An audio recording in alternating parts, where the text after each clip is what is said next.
Meine Damen und Herren, Ladies and gentlemen, dear friends of Convoco, a very warm welcome to Convoco 2019. This year, the subject is the standing of Europe in a new imperial world order. That is at the heart of our debate. Why have I decided after such a long time to make Europe our annual subject? I'm convinced that today we are all required to think about Europe. And Convoco has displayed interdisciplinary strength as a forum for discussion, and today I take the liberty of saying that it brings together extraordinary expertise. And Convoco has been doing this for 15 years.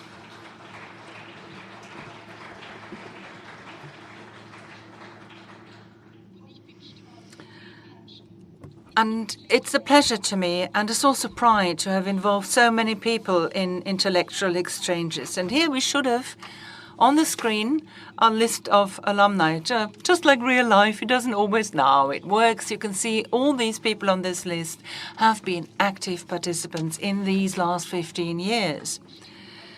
2019, Europe is at the center of our debates.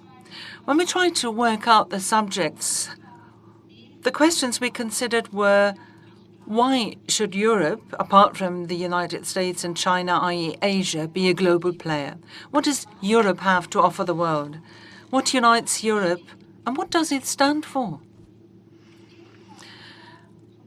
It is not about Europe or even the European Union, which, as the European institution, does serve at its political representation.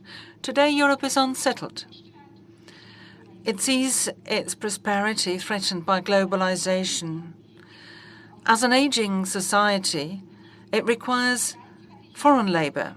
Simultaneously, there is a fear of the population explosion in Africa and the concomitant uncontrolled migration.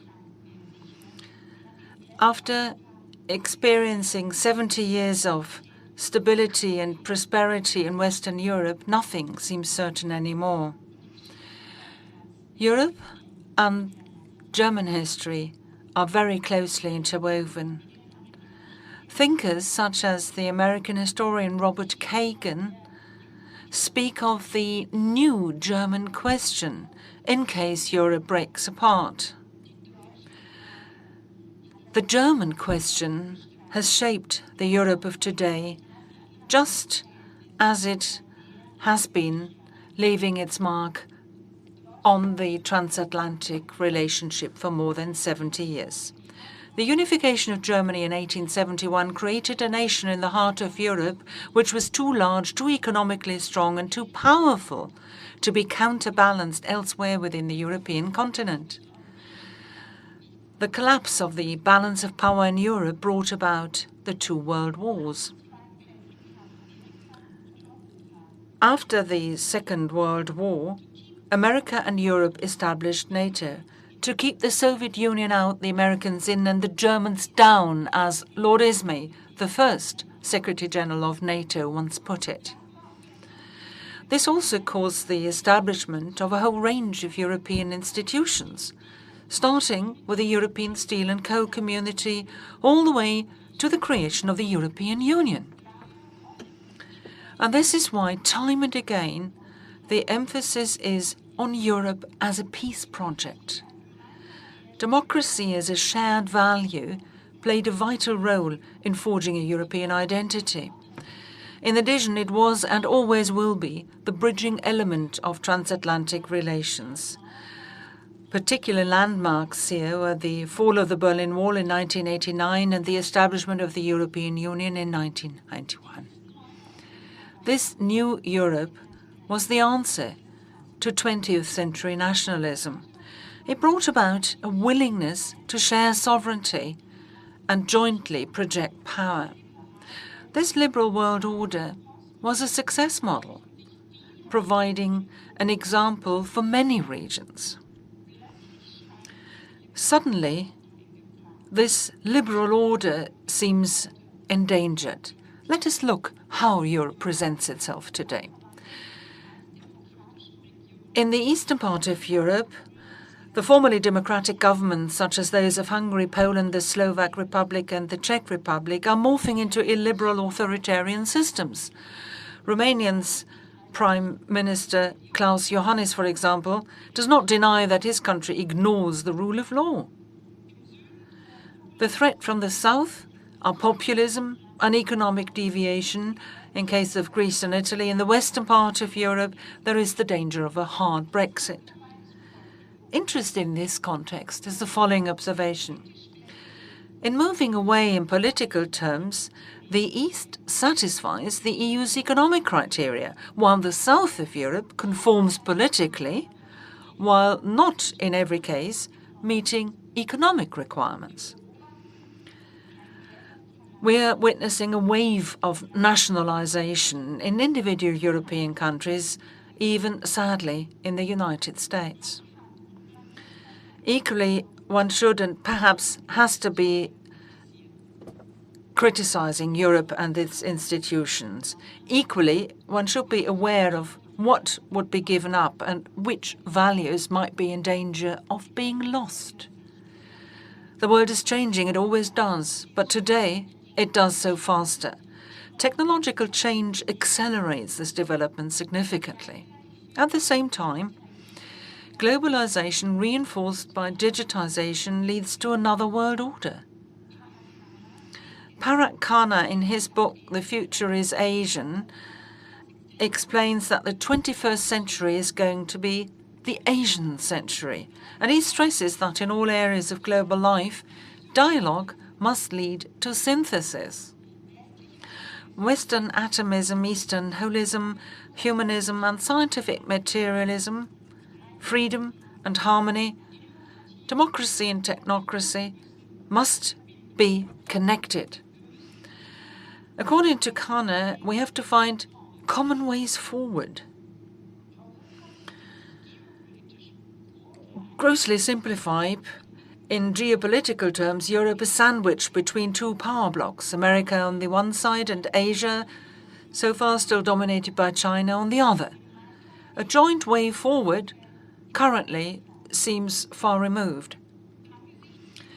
Given this new world order, Europe needs to consider whether it wishes to be a unit and whether it deserves to be called a global player. How can Europe benefit from the Asian century, which no doubt the 21st century will be? Which role can Europe play in a future world order? To fill any such role, does Europe need military autonomy? And does economic strength require military strength? And what is the cultural value proposition of Europe? After all, behind it all, there is one question. Does the world need Europe? And this question cannot, nor should it, be answered in just economic terms. The European market cannot be the only answer. And that is why today's subject, competition in the new digital world, and the idea as to whether Europe might assume the role of a policymaker. After all, Europe, apart its Western, at least its Western democracy, stands for the rule of law. Next to the principle of free democracy and a market economy, the rule of law is one of Europe's core values. The importance of law for society and its functioning have already been highlighted a few times in our discussions. With the introduction of the General Data Protection Regulation, GDPR, Europe has made a new beginning on the way to becoming the global regulator. Mark Zuckerberg recently called for a more active role for governments and regulators. He said it was time to revise the rules and define clear responsibilities. He expressed his conviction that the global world requires global action. or at least joint action in larger than national units. Problems and challenges such as climate change can only be met by a world community.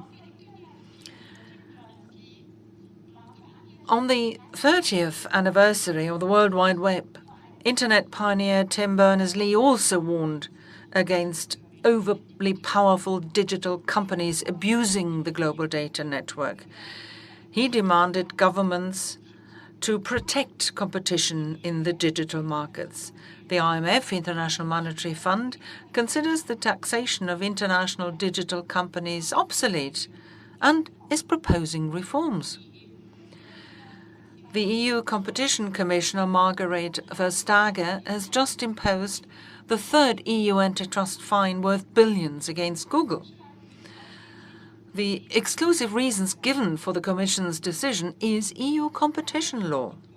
But the Commissioner doesn't stop there. She threatens the large digital platforms with profoundly new competition rules. She says the positions of digital platforms have quickly become cemented. To break open these markets, the EU would need to consider more radical solutions. One option, so the Commissioner, would be to explicitly ban platform providers from offering their own products on these platforms. For Google, this would mean being unable to continue offering price comparison services like Google Shopping. For practical purposes, that would come close to dismantling the company.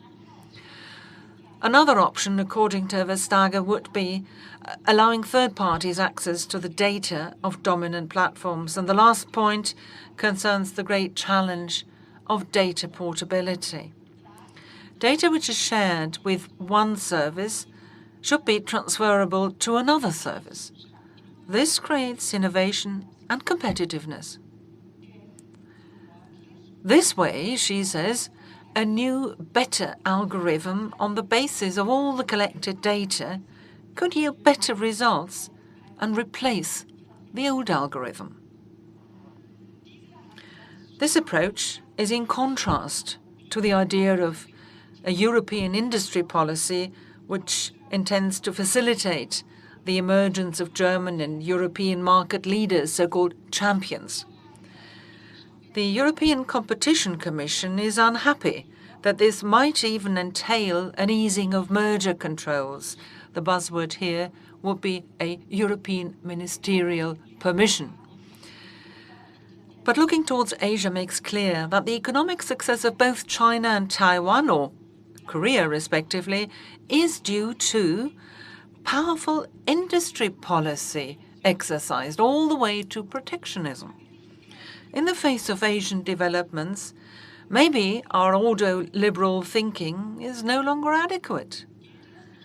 Shouldn't we rather build European innovation ecosystems? This means, shouldn't we attempt to jointly build know-how, just as they are now doing it in the United States? That means both East and West Coast, and it is also happening in China and Israel. Preparing today's subject saw one clear conflict emerge. Are legally protected rights and entrepreneurial freedom mutually exclusive online? The basic answer is, to protect freedom, we need to enforce the law. This is why we need a legal framework and independent supervision. The crux of the matter, though, are the following questions. Are the procedures and processes sufficiently agile and dynamic? How can the legal security and stability which businesses need be combined with an equally necessary dynamic development? Can encouraging innovation drive a framework? And at this point, I would like to hand over to the CEO of Klöckner, Gisbert Rühl. Right now, Gisbert Rühl is driving digital transformation in his own company. And he is going to talk about digital transformation and platforms. A very warm welcome, Mr. Rühl. I'm very pleased to have you with us today.